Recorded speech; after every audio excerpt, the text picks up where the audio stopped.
Well, hello and welcome to CMAC. My name is Jeff, and I would like to show you how to get started with our podcast studio. Although our setup is pretty straightforward, this information will ensure that your podcast runs as smoothly as possible. First, let's talk about the microphones. There are 4 of them, and each one is held up by these posable boom arms.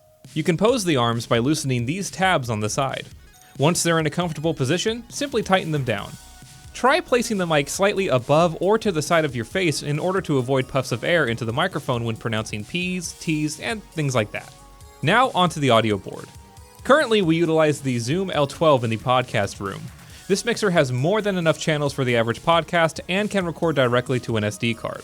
Let's go over how to use the L12 and some of the features that it has.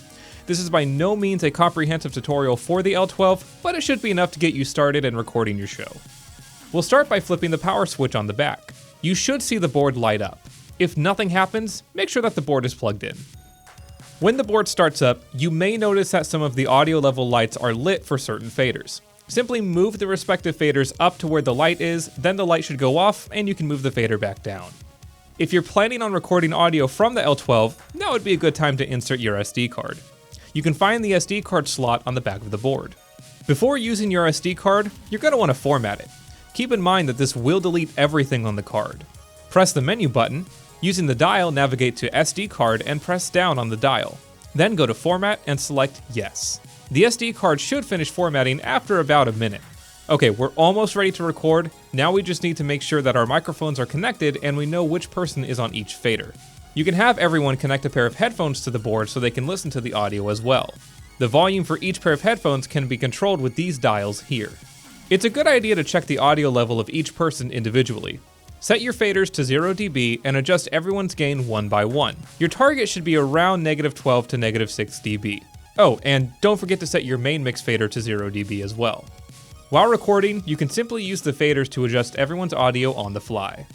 Lastly, you'll want to make sure you press the record/play button for each microphone you plan to record. This allows you to record each track individually for more flexible editing in post. Okay, so now that everything is set, it's time to actually start recording. You'll want to start by pressing the record button. It's really important to remember that the record button doesn't actually start the recording, but primes it. To actually start the recording at this point, you'll need to press the play/pause button. To completely stop the recording when you're done, press the stop button. And that's it. Once you've finished your recording, you can go ahead and shut off the L12 and remove your SD card. Thank you for watching, and once again, don't forget your SD card. If you like this tutorial, give it a thumbs up and subscribe to the channel, and be sure to check out our playlist of other tutorials. You can stay up to date on all things CMAC by following us on social media. Learn how you can become a member with access to equipment, editing tools, and other resources by going to cmac.tv.